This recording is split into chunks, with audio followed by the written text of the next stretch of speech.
This is Januar. For those of you who have been having the privilege to have followed me for a while now, you could recall that I started showing this development project, this developmental project, since 2 years ago. I've been showing it from start. And you can follow, if you go back, if you can still recall, or you can go back, how they all started an empty land and build up an estate gradually. That is what I call development. Why do I show this? It's not to show how beautiful Europe is, or how serious they are. Also, it's part of it. But to show you how a government works, the government that is close to the people, that love their own people, not to kill people at will, at any given opportunity. If you love your people and you want to serve them, why should you kill them? There shouldn't be any need for that.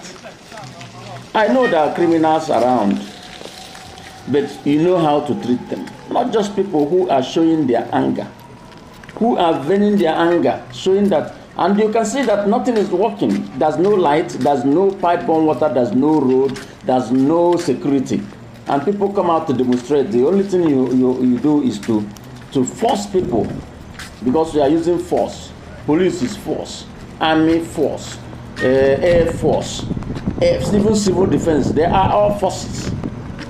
And you can see now, you have learned the people. Now you can see that Omoteku is here to stay. The Hizbah in the north is here to stay. The southeast will form their own. And it will continue like that, because people don't have confidence in your security. And they have learned that force is the only way. Then force will meet force, and we will know how far we will go. So no matter what, however you want, if you want to divide Nigeria in peace, you divide it, everybody will go. Or you will be fought for and be scattered, and that will be worse than what you think. I know you are preparing for war, the Fulanis, they are preparing for war, they are ready, because the British say that instead, because the way they formed the so-called Nigerian army force is because they want to use it to hold the people down, to hold their colonies down.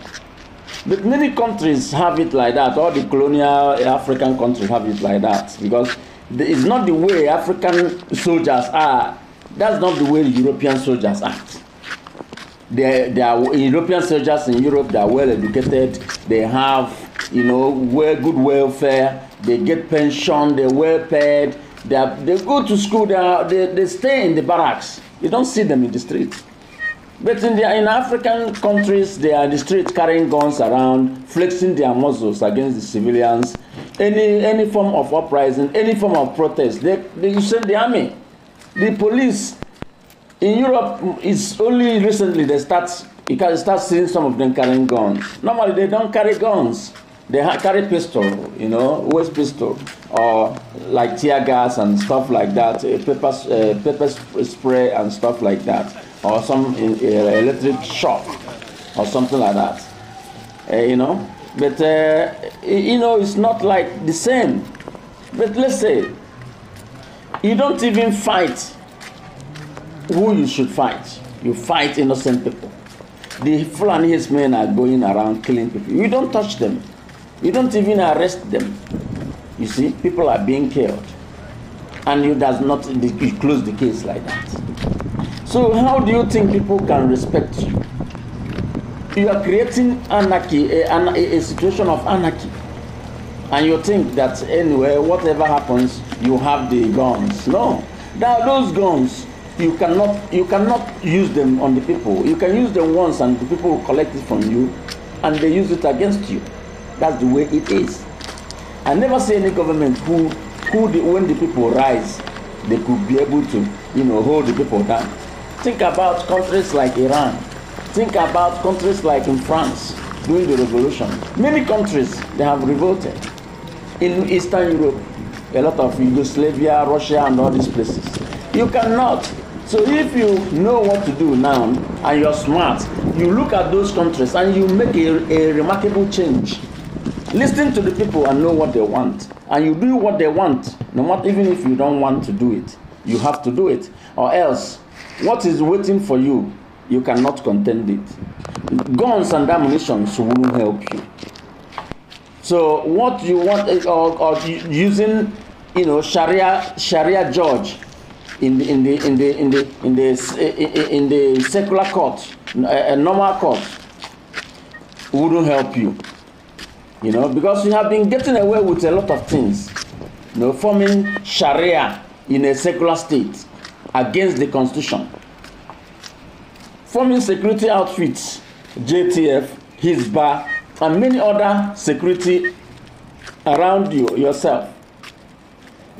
Why all these forces, even civil defense, this, that, in a normal society you don't have. In Europe, how many forces do you have? Just local, maybe neighborhood watch, and they work with the police, and that is it. They don't bear arms.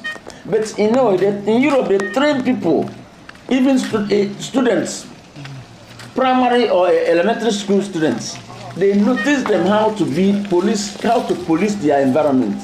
They report any incident. They call the police, and the police arrive there. You can be walking in a street looking for an address. If you stay there too long or you look, they suspect any movement. Before you know it, some policemen will stand in your back and ask to know who you are. That's the way a normal society works. In the zoo, does it work like that? No, it doesn't. Even when you call the police, they will never come. And when they come, they only arrest those that they can collect bribe from. They know who can pay bribe. If eventually you cannot pay, they let you rotten in jail without even sending you to court. All these things bring anarchy closer and closer. No matter how much you hold the people down, one day, if it didn't happen today, it will happen tomorrow. Before the war broke out in Nigeria, yes, nobody knew there would ever be war. Even the British, they didn't know. But like that, it broke up. And now they're saying never again. Are you crazy? Even what is happening now didn't happen before they start picking arms. They pick arms, to force the coup, to make coup, in order to, like they are being taught in England. You have to, things are going bad. You have to keep Nigeria one. Because Sadwana was saying that Nigeria is not one, that no need to be one, that, they should let them go, and West, Yaworowo and his group was, agitating and all that. It was only the Southeasterners that was saying one Nigeria, one Nigeria. That was why they led the coup, actually. And because they want to bring Nigeria one. Like what Buhari and his Abakari and his group is doing. They want Nigeria to be won by force. And where do you think it will lead you? It will lead to anarchy. Because you are not doing it the right way. If you want Nigeria won, then what you should do is to either restructure or to divide and start thinking about. It didn't even call for an honest national conference. Come together, let's talk about this union, the state of this union, and we move forward. If the British tell you otherwise, you tell them, you know what? You say that we are independent. Let us, for once, be independent. If they want to fight us, it will be that Britain is fighting Nigeria. The people will be behind you as a leader. Yes, but you have other agenda. You make a deal with the British that once they allow you to Islamize the whole country, then everything will be all right. No, it will not be all right. Because no matter that religion is not yours. You bring in Arab religion to Islamize everybody. Islam is not yours. You're paying allegiance to Saudi Arabia. That's why what you are doing. You see, you can never Islamize that Nigeria. People will revolt, no matter what you do. You have done it and conquered Hausas, because Hausas have been, even Islam, they have Islam, they have a lot of Muslims among them before you came. That's how you come and they accepted you. The Fatman then further become a teacher there. Then he turned the people around their leaders and beheaded their leaders. For that, Fulani took over and installed their emirs. So all these things will never work in the southeast, no matter how long you try. It will never work in the southwest. Yes, Afonja have sold